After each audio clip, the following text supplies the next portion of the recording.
성경 말씀은 이사야 7장 14절부터 17절까지입니다. 이사야 7장 14절부터 17절까지입니다. 구약 성경 974페이지입니다. 그러므로 주께서 친히 징조로 너희에게 주실 것이라. 보라, 처녀가 잉태하여 아들을 낳을 것이요 그 이름을 임마누엘이라 하리라. 그가 악을 버리며 선을 택할 줄 알 때에 미쳐 버터와 꿀을 먹을 것이라. 대저 이 아이가 악을 버리며 선을 택할 줄 알기 전에 너의 미워하는 두 왕의 땅이 패한 바 되리라. 여호와께서 에브라임이 유다를 떠날 때부터 당하여 보지 못한 날을 너와 내 백성과 내 아비 집에 임하게 하시리니 곧 아수르 왕의 오는 날이니라.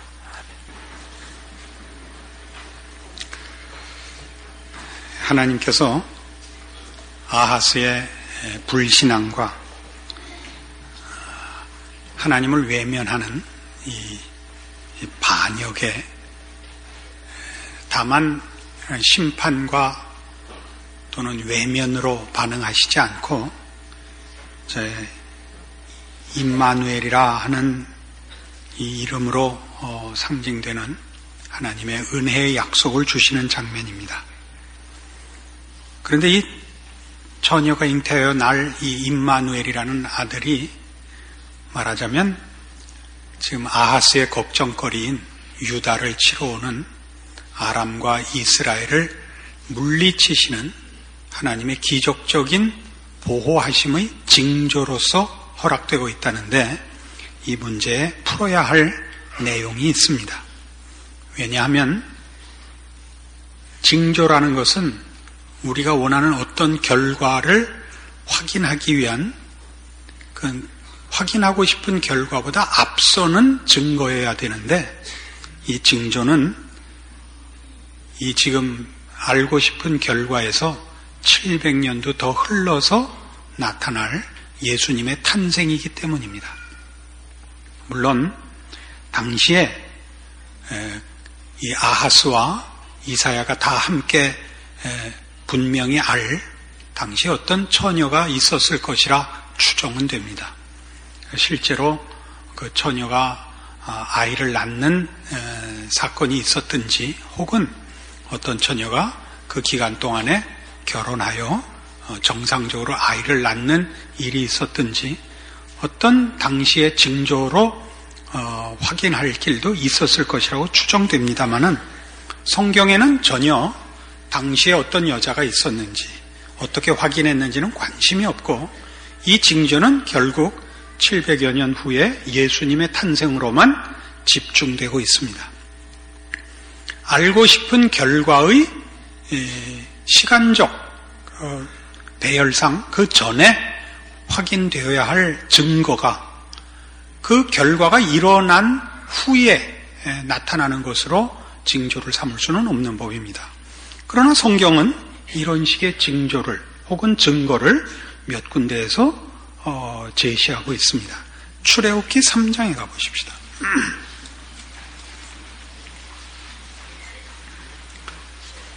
출애굽기 3장은 이제 모세가 하나님 앞에 부름을 받는 장면인데 그 11절 보시면 모세가 하나님께 고하되 내가 누구간데 바로에게 가며 이스라엘 자손을 애굽에서 인도하여 내리까 하나님이 가라사대 내가 정녕 너와 함께 있으리라. 네가 백성을 애굽에서 인도해 낸 후에 너희가 이 산에서 하나님을 섬기리니 이것이 내가 너를 보낸 증거니라. 이 대목은 모세가 처음 부름을 받았을 때 하나님 앞에 순종하지 않았기 때문에 생긴 대화들입니다. 모세의 말하자면 일종의 반발이 여기 있죠. 어떤 반발이 있냐면 이 사건이 있기 40년 전에 모세가 자기 백성을 위하여 들고 일어났을 때는 하나님이 외면하셔서 그는 괜히 애국 관원 하나 죽인 죄로 도망쳐 이 미디안 광야에 나올 수밖에 없었습니다. 그땐 가만히 계시다가 이제 80세나 돼요. 미디안에서 40년 동안을 목동으로 이제 늙어버렸는데 이때 하나님이 찾아오셔서 애굽으로 가라 하니까 이제 마음에 적지 않은 반발이 있게 된 것입니다. 그땐 왜 가만히 계시다가 이제 다 늙은 다음에 부르십니까? 시기죠. 그러니까 하나님께서 이번엔 내가 너랑 함께한다. 지난번엔 너 혼자 말하자면 설친 거고 이번엔 내가 보낸 것이다. 그 증거가 이거다 하고 제시한 증거가 뒤에 4장에는 그 손이 문둥병에 걸렸다 낫는 거랑 지팽이가 뱀이 됐다 낫는 거랑 이렇게 증거다운 증거가 제시되지만 여기서는 뜻밖에도 내가 정녕 너와 함께 있으리라. 네가 백성을 애굽에서 인도해 낸 후에 너희가 이 산에서 하나님을 섬기리니 이것이 내가 너를 보낸 증거니라 라고 이상한 증거를 제시합니다. 근데 모세는 지금 하나님께서 나를 보내시는데 정말 하나님이 나와 함께 하시고 하나님이 나에게 주신 이 일에 함께 하셔서 승리케 하실 것인가를 확인하고 싶은데 하나님이 주신 증거는 내가 이 백성을 인도하여 이 산에 와서 나를 섬기는 것이 내가 너를 보낸 증거가 될 것이다 이겁니다. 그것은 모세가 가서 그 일을 성공했을 때야 가능한 그 다음의 일입니다. 지금 그가 확인하고 싶은 것은 지금 보냄을 받는 이 일이 과연 하나님이 보내신 것이고 하나님이 함께 하실 것인가를 확인하고 싶고 그럼 그 증거는 그 일보다 앞선 시간적으로 앞선 사건이어야만 그 갈 길을 가게 될 거 아닙니까? 가서 성공해야만 일어날 그 후의 결과들을 증거로 제시할 수는 없죠. 그러나 여긴 그렇게 증거해야 될 것보다 앞에 있어야 되는 증거가 그 증거를 필요로 하는 일의 결과로서 등장하고 있는 것을 봅니다. 이런 식의 증거는 또 이사야 37장에 또 재미있는 내용으로 하나 더 있습니다. 구약성경 1010페이지 이사야 37장 30절입니다. 이때는 아수르 왕 산헤립이 히스기야 왕 때 유다를 쳐들어왔을 때 사건입니다. 그때 아수르가 워낙 세고 이제 유다는 바람 앞에 촛불같이 되었습니다. 히스기야가 전전긍긍하고 있는데 와서 이제 하나님이 이사야를 통하여 걱정 마라. 너희가 지지 않고 이기고 적군이 패퇴할 것이라 약속하는 장면입니다. 30절 왕이여 이것이 왕에게 징조가 되리니 금년에는 스스로 난 것을 먹을 것이요 제2년은 또 거기서 난 것을 먹을 것이요 제3년은 심고 거두며 포도나무를 심고 그 열매를 먹을 것이니이다. 이 징조예요. 이길 징조. 근데 이 징조의 내용은 이겨야만 가능한 결과죠. 근데 지금 이길지 말지를 확인하고 싶은데 그 확인할 징조면 이 확인하고 싶은 징조보다 앞에 있어야죠. 확인하고 싶은 결과보다 징조는 앞서야 되는데 징조로 준 것이 이 결과가 일어나야만 주어지는 혜택이 징조로 뻗어시 서 있는 것입니다. 왜 이런 식의 징조를 성경이 채택하는가 하는 것이며 하나님 왜 이것을 징조로 삼는가 하는 것입니다. 계속 보죠. 31절 유다 족속 중에 피하여 남는 자는 다시 아래로 뿌리를 받고 위로 열매를 맺히리니 이는 남는 자가 예루살렘에서 나오며 피하는 자가 시온에서 나올 것임이라 만군의 여호와의 열심이 이를 이루시리이다. 그러니까 이 징조들은 다 초월을 그 내용으로 하거나 초월로 확인하고 있지 않다는 거죠. 이게 무슨 얘기인지 같은 이사야 9장으로 가서 조금 더 확인하고 설명을 합시다. 이사야 9장에는 오늘 이 임마누엘로 삼은 징조의 그 내용, 메시아의 탄생과 통치에 대하여 좀 더 자세하게 설명한 장입니다. 9장 1절 전에 고통하던 자에게는 흑암이 없으리로다. 옛적에는 여호와께서 스불론 땅과 납달리 땅으로 멸시를 당케 하셨더니 후에는 해변길과 요단 저편 이방의 갈릴리를 영화롭게 하셨느니라. 흑암에 행하던 백성이 큰 빛을 보고 사망의 그늘진 땅에 거하던 자에게 빛이 비추도다. 주께서 이 나라를 창성케 하시며 그 즐거움을 더하게 하셨으므로 추수하는 즐거움과 탈취물을 나누는 때의 즐거움같이 그들이 주의 앞에서 즐거워하오니 이는 그들의 무겁게 맨 멍에와 그 어깨의 채찍과 그 앞지제의 막대기를 꺾으시되 미디안의 날과 같이 하셨음이니이다. 어지러이 싸우는 군인의 갑옷과 피 묻은 복장이 불에 섭같이 살라지리니 이는 한 아기가 우리에게 낳고 한 아들을 우리에게 주신 바 되었는데 그 어깨는 정사를 메었고 그 이름은 기묘자라 모사라 전능하신 하나님이라 영전하시는 아버지라 평강의 왕이라 할 것임이라. 그 정사와 평강의 더함이 무궁하며 또 다윗의 위에 앉아서 그 나라를 굳게 세우고 자금이후 영원토록 공평과 정의로 그것을 보존하실 것이라. 만군의 여호와의 열심히 이를 이루시리라. 자, 이 메시아의 통치를 여기 설명하고 있는데, 오늘 우리가 본문에서 본 처녀가 잉태하여 아들을 낳으리니 그 이름을 임마누엘이라 하리라. 하나님이 우리와 함께 하신다라는 뜻이죠. 그것이 징조가 될 수 있는 것은 처녀가 애를 낳음으로써 가지는 초월성의 증거로 징조를 삼는 것이 아니라 임마누엘로 표현된, 명칭된 메시아의 탄생이 가지는 하나님의 궁극적인 목적, 하나님은 우리의 하나님이 되시고 우리는 그의 백성이 되리라 한 그 약속을 실현시키는 것이 하나님의 의지라는 것이죠. 그러니까 하나님께서 그의 나라는 하나님의 통치와 하나님의 통치를 받는 백성으로 이루어질 것입니다. 그 나라를 이루시고야 말 것이랍니다. 그 나라를 이루시려면 그의 백성들을 놔둬야죠. 그의 백성들을 만들어야죠.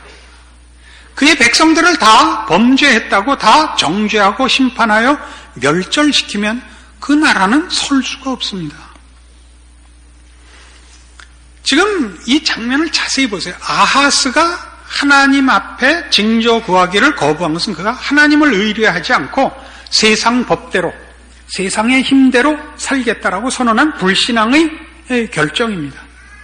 그 일에 대하여 하나님이 그래? 너 네 갈 길을 가라. 너 망해라가 아니라 메시아를 보낼 것을 약속하심으로 하나님께서는 이 일이 우리의 결정이나 우리의 반응보다 훨씬 더 깊은 근거, 하나님의 의지와 그 목적을 이루시려는 열심에 달려있다고 우리에게 말씀하시고, 그래서 메시아 약속이 징조가 되는 것입니다.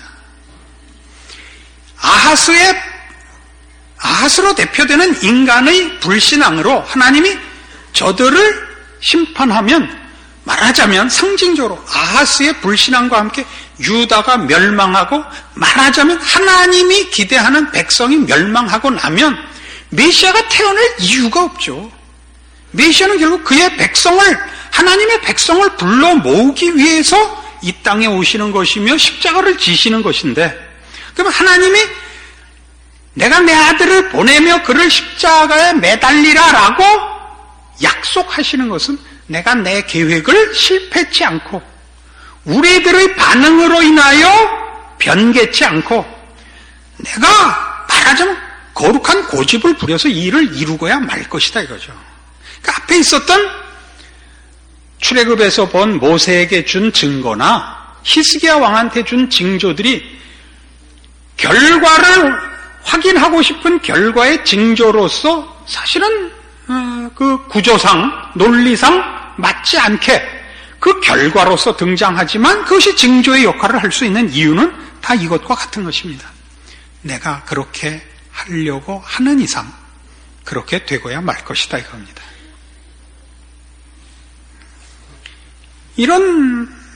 성경의 이런 설명들은 우리에게 굉장히 중요한 것입니다. 왜냐하면 이것이야말로 기독교 신앙을 가능케 하는 근거이기 때문입니다. 로마서 5장으로 가보십시다. 신약 성경 245페이지 로마서 5장입니다. 6절부터 보시죠. 로마서 5장 6절. 우리가 아직 연약할 때 기약대로 그리스도께서 경건치 않은 자를 위하여 죽으셨도다. 의인을 위하여 죽는 자가 쉽지 않고 선인을 위하여 용감히 죽는 자가 혹 있거니와 우리가 아직 죄인 되었을 때 그리스도께서 우리를 위하여 죽으심으로 하나님께서 우리에게 대한 자기의 사랑을 확증하셨느니라. 우리가 아직 죄인 되었을 때 그리스도께서 우리를 위하여 죽으셨다는 건 뭐냐면, 우리가 예수 그리스도의 필요성을 알거나 예수 그리스도를 보내달라고 원했거나 예수님이 오시는 것에 대한 가치를 이해했거나 하는 것과 무관하다 이겁니다. 아까 본 본문대로 아하스가 징조 구하기를 거절한 것과 같습니다. 하나님의 통치나 하나님의 목적에 대해서는 전혀 관심이 없고 자기 인생을 살고 세상과 만짝해서 살 불신앙의 길을 고집하고 있을 때에 하나님께서 그리스도를 보내시는 겁니다. 그렇게 해서 뭘 확인했느냐? 하나님이 우리에 대한 자기의 사랑을 확증했다 이겁니다. 근데 여기서 말하는 사랑은 그런 차원에서 이렇게 감상적인 것이 아닙니다. 하나님이 우리를 너무 사랑해서 이렇게 눈이 이렇게 눈가가 이렇게 자글자글해지시면서 이렇게 입가에 미소가 피어오르는 이런 그런 사랑이 아니고 무슨 그 가을 연가인가 겨울 연가인가 어쩌다 한번 봤더니 아무것도 안 하고 그냥 쳐다만 보고 눈깔들은 커가지고 눈물이 그렁그렁해서 아무 대사도 없고 아무런 스토리도 없고 그냥 그렁그렁 그걸 왜 이렇게 미친 듯이 봤나 그래서 그게 우리 보통 인간들이 하는 사랑이란 말이죠. 지금 여기서는 그 얘기를 하는 게 아닌데 하나님이 우리를 보고 그냥 눈가에 눈물이 그렁그렁해서 예수님을 보내신 게 아니고 하나님이 우리를 향하여 가지신 목적을 이루기 위하여 하나님이 모든 우리의 불신앙과 우리가 저지른 모든 부패와 완악함과 그르친 일들을 꿰뚫고 들어오시는 힘을 말하는 겁니다. 그 힘, 의지를 말하는 거예요. 그래서 아까 우리 이사야 37장에서도 봤고 9장에서도 본 바와 같이 만군의 여호와의 열심히 일을 이루시리라. 이 표현을 제가 아주 좋아합니다. 그래서 제 책에도 붙였던 이름이 이제 하나님의 열심이라는 걸 여기서 따온 겁니다. 하나님께서 우리를 향하여 이런 목적과 계획과 의지를 갖고 있는 것, 이것이 기독교를 가능케 하는 것입니다. 우리의 반응은 그 다음 얘기입니다. 이걸 로마서 8장에 가서 보시면 말이죠. 이렇게 설명합니다. 우리의 구원에 관한 설명이 8장 28절. 우리가 알거니와 하나님을 사랑하는 자 곧 그 뜻대로 부르심을 입은 자들에게는 모든 것이 합력하여 선을 이루느니라. 하나님이 미리 아신 자들로 또한 그 아들의 형상을 본받게 하기 위하여 미리 정하셨으니 이는 그런 많은 형제 중에서 맏아들이 되게 하려 하심이니라. 또 미리 정하신 그들을 또한 부르시고 부르신 그들을 또한 의롭다 하시고 의롭다 하신 그들을 또한 영화롭게 하셨느니라.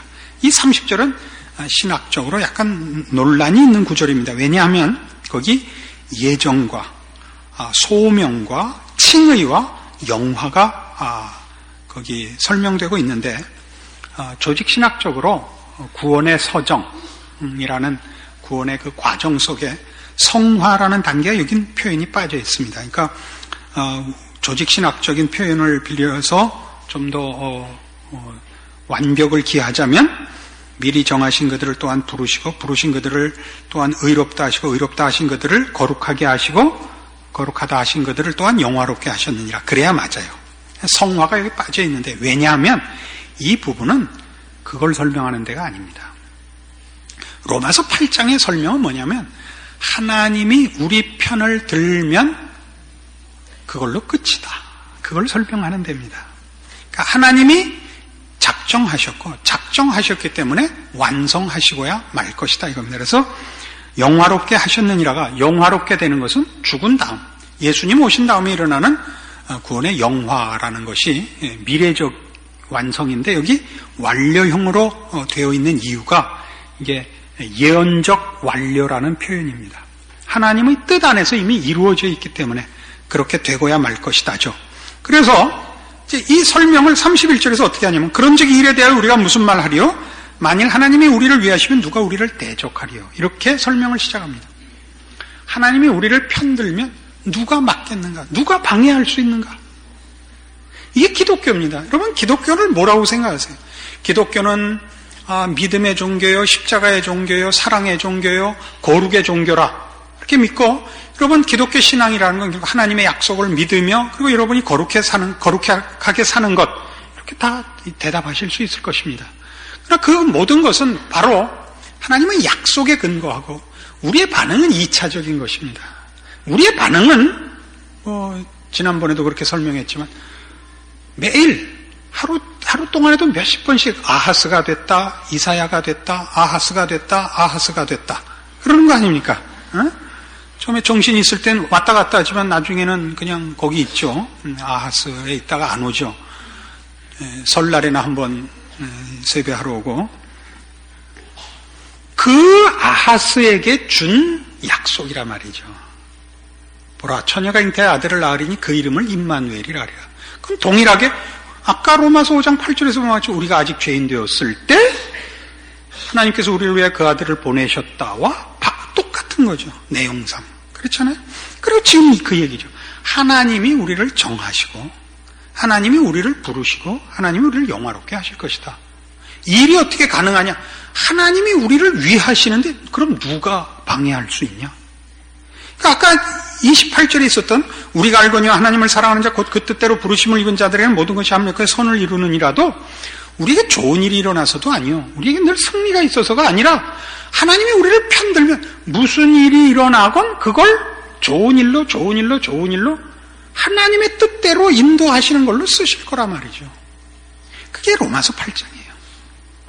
그 하나님이 우리를 얼마나 위하시며 어떤 의지를 갖고 계시는가 32절에 자기 아들을 아끼지 아니하시고 우리 모든 사람을 위하여 내어주시니가 어찌 그 아들과 함께 모든 것을 우리에게 은사로 주지 아니하시겠느냐. 이거죠. 아들까지 아끼지 않았는데 그 이상 더 무슨 의지를 보일 필요가 있느냐 이거예요. 그러니까 지금 메시아에 관한 예언, 보라 처녀가 잉태하여 아들을 낳으리니 그 이름을 임마누엘이라 하리라 속에 아하스의 지금 불신앙과 모세의 머뭇거림 모든 것을 다 대답하고 남는 답이 들어있단 말이에요. 어떤 답? 하나님께서 그렇게 하시기로 하셨다. 하나님이 그렇게 하기로 작정했다. 누가 나를 맡겠는가 이거죠. 누가 나를 맡겠는가. 그래서 이 로마서 8장은 이렇게 되어 있죠. 38절 내가 확신하노니 사망이나 생명이나 천사들이나 권세자들이나 현재일이나 장래일이나 능력이나 높음이나 깊음이나 다른 아무 피조물이라도 우리를 우리 주 그리스도 예수 안에 있는 하나님의 사랑에서 끊을 수 없으리라 라고 선언할 수 있게 되는 것입니다. 이게 기독교입니다. 물론 우리는 신자로서의 책임이 있고 신자로서의 거룩한 분별과 신앙을 지킬 우리의 반응이 요구되고 있습니다.